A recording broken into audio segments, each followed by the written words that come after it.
Welcome into another edition of the Beantown Blitz podcast. I am Chris Frangolini, joined with Sammy Hurwitz of The Foul Language. We have a UFC 199 Fight Night podcast special for you. Sammy, thanks for joining the program. We're going to break it down from, we're in Boston, but the fight's in Los Angeles. So let's start with the first fight on the main card, Dustin the Diamond Poirier versus the King, Bobby Green. I know King has been out since 2014. That's a long time in a sport, in a competitive sport, to be out due to injuries and all that. So do you think he'll have any rust coming into this fight? Yeah, absolutely. I mean, he's been out for a while, and fighting a guy like Poirier who's been active, it's going to be tough for Green to get going, and he's a guy who takes a bit to get going too. So I like Poirier in this fight. He's aggressive. He's fun to watch. Green is too, but the ring rust and Poirier, who just moved up to lightweight, he was a featherweight. He moved up to lightweight. He's looked unbelievable. So I don't see how Bobby wins this fight. Not saying it's impossible, but I think Poirier early and often he'll win. I don't put them in the same class, but do you see him being as rusty as someone like John Bone Jones, who had a little bit of a layoff coming back to fight, even though different class of athlete, different division? Do you still see that kind of rust hanging on to someone like that? Tough to tell. It's like you said, it's a tough comparison, but I think anyone, whether they show it or not, it might be a mental thing.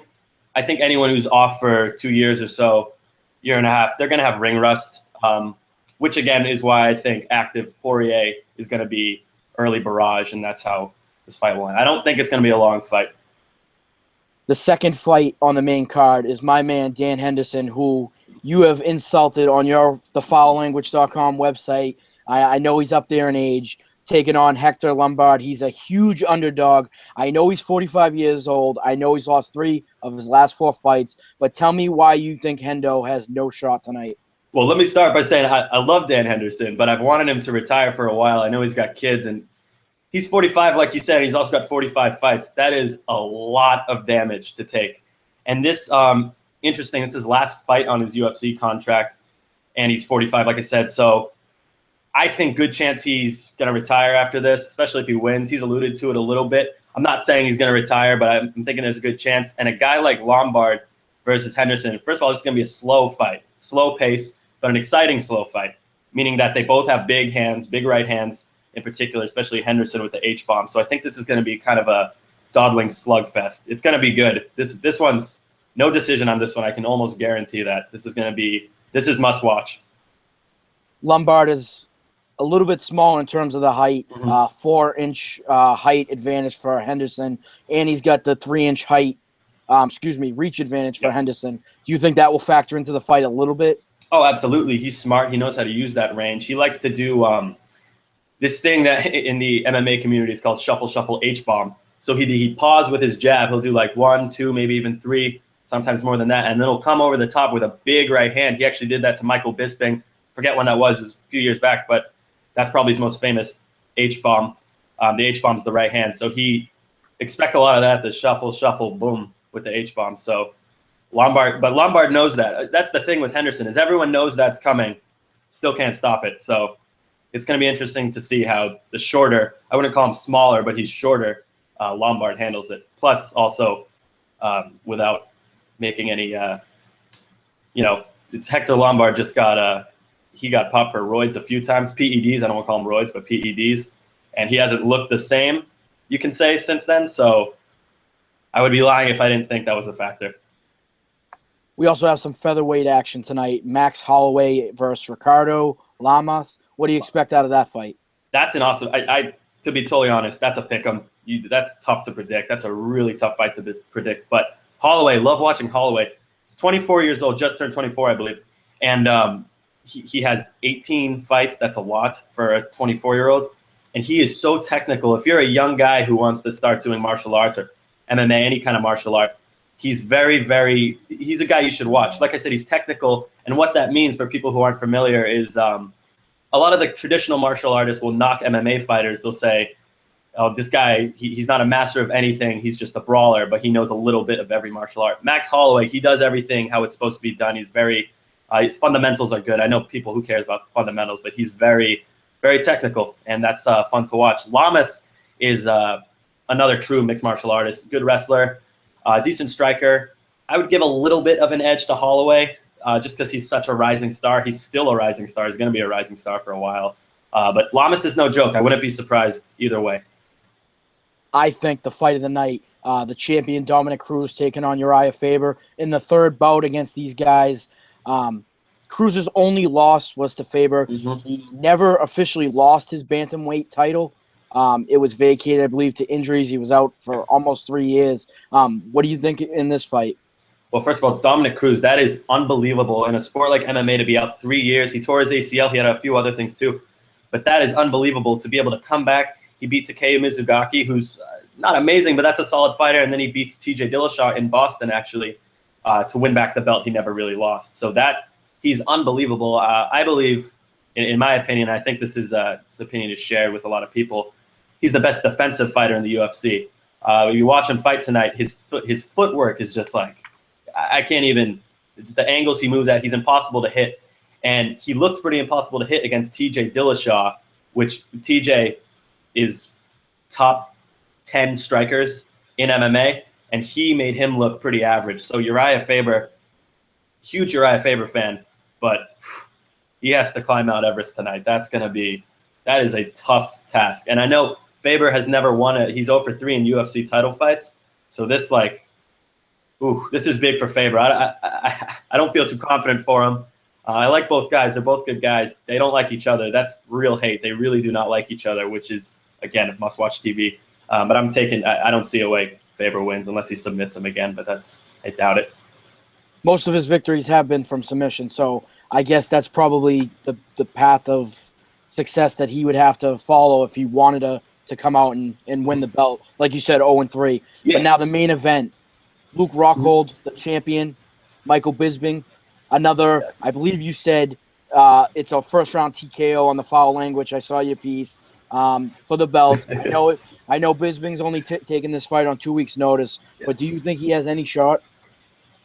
We always have a shot. Even if either of us fought Luke Rockhold, we'd both have a shot. But that is really, okay, so their first fight, he was TKO'd pretty quickly into the second round. It was 57 seconds, looking at it now, 57 seconds into the second round. And that was on a full camp fighting a not as good Luke Rockhold. Now you get an even better Luke Rockhold. You got Bisping on short notice. And Bisping is great. He's 28-7, and most of those wins, more than half, are in the UFC. So that's an elite level 28-7. He's not fighting guys who are bagging groceries now. He's fighting legitimate UFC talent. So he's no joke. But Luke Rockhold has looked unbelievable. He hasn't been touched in his last few fights. He beat Weidman, Machida, Bisping recently, Tim Bosch. He made him look awful. And he's been winning with submissions and knockouts. So I don't see a way Bisping wins this. He could land that lucky punch. There's always the chance. But I don't see him making it out of the first round. And I'm sorry. I know you like him, so sorry about that.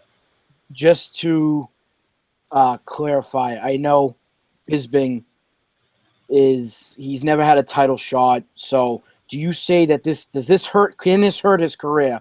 A solid UFC veteran, 28-7 record. He's currently ranked 4th, I think. So I know taking this on 2 weeks' notice, instead of possibly fighting 2 or 3 fights down the road for the belt, taking this on short notice, is this a loss that could hurt his resume? So first of all, no, I don't think that could hurt his resume. And you're right, he is number 4 in the rankings right now. The UFC has official rankings. I can check those out. They're interesting.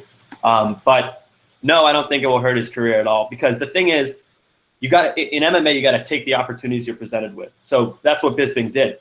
So he's been in the game for so long, and he's never earned that title shot. He's been good. He's been very good, but he's not quite great yet. This would solidify him as a great fighter, put his name down in the history books as a champion. But a loss here, he has nothing to lose the way I see it. Obviously, that's not how he sees it. He might, but I don't think he sees it like that. He wants that belt. But he took this on short notice. He's been in the game forever. He has everyone's respect, whether they say it or not. If he loses here, it won't hurt. If he wins, great. But this will not hurt his career. This can only help him. I know we were joking last night at work. You have predicted, and I give you credit. You've backed it up. You think it's Rockhold first round TKO. And TKO. You made a funny joke last night saying that You're going to text me when Bisping survives the first round and gets knocked out 10 seconds into the second round, saved by the bell. Yeah. So hopefully, everyone loves a good underdog story. He's never got his shot. Hopefully he can make the most of it only on 2 weeks' notice. But go go ahead. ahead. Let me explain that. So for a guy like Bisping, usually when you see a guy who's been in the UFC, it's been, I think, 10 years, maybe even more than that. He's been in the UFC for a long time, and that's rare. Usually guys are in the UFC for a few years, and then they get an injury or they get cut. And yes, 10 years for Bisping, by the way. He's been in there for 10 years. That's a long time. And usually a guy who's been so successful, such a contender for so long, will have had a title shot. So this is, I don't want to call it unheard of, but it's very rare that you have a guy like this not get a title shot. So this is huge. So it's huge, but at the same time, he has nothing to lose. So it's a very weird situation, but it's one that you want to be in if you're Bisping. And for Rockhold, this is no easy. I mean, I know I'm saying he's going to knock him out in the first round, but there's no easy win in the UFC. So this is dangerous territory for Rockhold. I think he'll win fairly easy. I don't want to say easily, but I think he'll win. He'll handle him pretty well, but it's still dangerous. There's a lot of factors that could play into this, and it's going to be a good fight. It's going to be interesting. On other fighting news, 56-5 career record, 37 knockouts. The great Muhammad Ali passed away, unfortunately, last night. One of the greatest, I wouldn't say pound-for-pound fighters, just one of the greatest fighters in general of all time. Any reflections on that? It's sad. He's great. I would put him, I'd say he's the greatest, one of the greatest, if not the greatest. Sad to see him go, but you can expect the guys to be fighting tonight at a different level hearing that news. Well, I think that does it for our Fight Night podcast. Thank you, Sammy Hurwitz from The Foul Language, for joining us. I'm Chris Frangolini. Check out Beantown Blitz's website and follow us on Twitter and Facebook. Thanks.